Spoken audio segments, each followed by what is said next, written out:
What up, y'all? Welcome to Marx in the House. For the last 2 weeks, we took a closer look at displacement in New Orleans and land grabs in India and Nigeria. Through this, we examine how the struggle for land is ongoing globally. As our framework of gentrification expands, we see the same theme, but also variations on the same theme. Today, we're gonna expand that framework even further. We're gonna take a look at how gentrification has played out in different countries all over the world.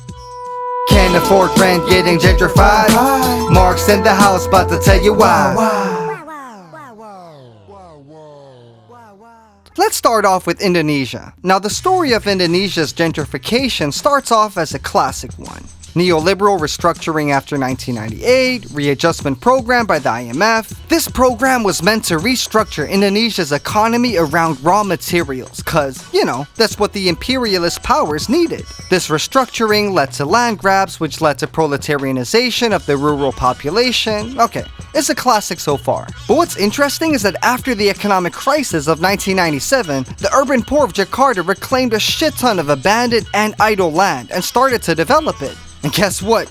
This shit was allowed. People were also allowed to conduct informal economic activities in several public spaces in Jakarta. From 1908 till 2001, evictions essentially stopped. In 1998, Jakarta's authorities even promoted allowing the working class to use idle land owned by the government as a matter of policy. So in this case, there's an initial investment in businesses in Jakarta, then a disinvestment because of the crisis, but the first wave of reinvestment came from the urban working class and lumpen. After a couple of years of economic recovery, in 2001 a wave of forced evictions began.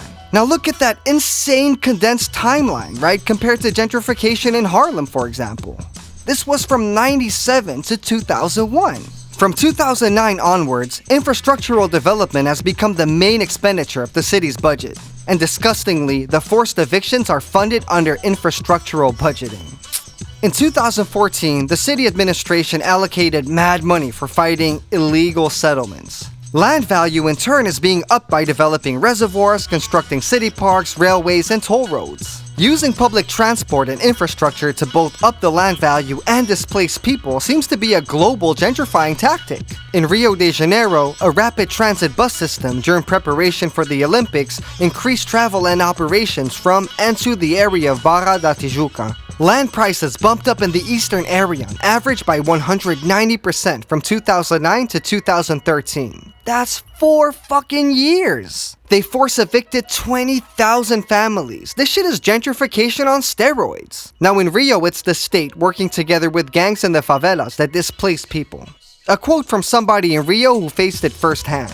It's a big issue in Guaratiba, where there are many farms and rural areas owned by powerful people. These spaces, including many slaughterhouses, are places to dump the bodies. People knock on your door and tell you, I'm the owner of that farm. I want to widen the space. Your house is near, so you need to get out. You don't have another option because you feel that this guy can kill you. Displacement by public transportation happened in Manila and the Philippines too. A regional train line valorized the land surrounding it and introduced what they call locational opportunities. That's what we call that spatial capital, baby. In Hong Kong, they used the whole-ass rail plus property development program. Both development rights as well as the space above each station were sold to real estate developers. And then, this is used as an anchor for further gentrification. In the case of Taipei and Taiwan, it was the construction of Da'an Forest Park, dubbed as Taipei's version of Central Park, that led to a surge in land prices. That was then followed by real estate projects adjacent to the park, and we know what fucking happens next. New waves of commercial redevelopment projects in Seoul in the 1980s, accelerated by the prep for the Olympic Games, reportedly displaced 720,000 people during the 5 years between 1983 and 1988. This meant nearly 1 in every 10 people in Seoul at the time were subject to displacement. More recently, in 2005, it was the Cheonggae Stream Restoration Project that spiked up land value, leading to rent gaps and that sweet old gentrifying sauce. Aside from transportation, renovation, and construction, tourism has been a major force in gentrification as well. In 1977, an organization of Latin American states sponsored a conference that issued the Quito Letter. This was an agenda to transform historical centers into heritage tourism. The World Bank and UNESCO offered packages to local and national governments for historic preservation. These governments then agreed to coordinate displacement of working class and lumpen people as requirement for banks to lend money. But of course, not every country in Latin America followed the same patterns. Whereas families illegally occupy land in the majority of Latin American and Colombian cities, in Bogota there's a class of pirate developers that take all the savings of poor families as well as their TVs, irons, and other appliances.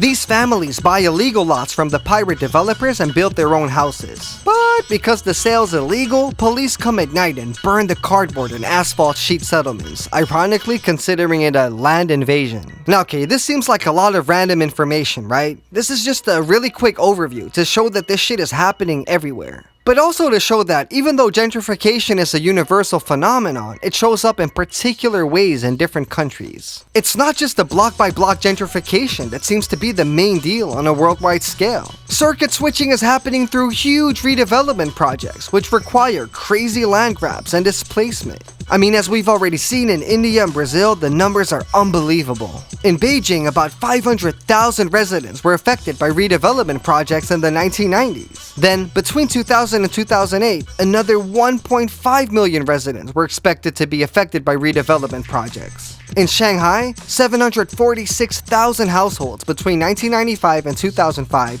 and 500,000 between 2003 and 2010 were affected. It's looking like we need a new framework to work with.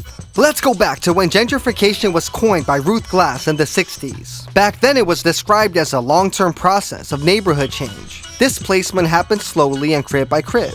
Working class people moved out, bougie people moved in. Oftentimes the process of gentrification wasn't even noticeable for residents. But now we see whole blocks of people being displaced at once, with many construction sites ongoing simultaneously. As a matter of fact, blocks can change in a matter of months. The classic inverse of disinvestment to reinvestment doesn't really hold up either when we switch to a global scale. Lots of people who live in slums actually invest a lot in their houses and still get displaced just like that. And forget about whole blocks undergoing transformation, now we have the displacement of whole ass villages like we saw in Nigeria. And this is followed by a massive dumping of capital and huge construction booms. And I mean, this is all social control, dispersing people to keep them from organizing. And this is all circuit switching, checking the falling rate of profit by investing in the built environment.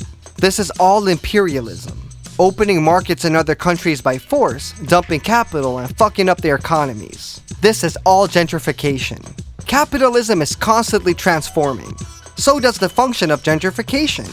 And we need our concepts to be adaptable to changing circumstances. We're almost ready to synthesize all this information. There's just one more place we need to go to, and I apologize in advance.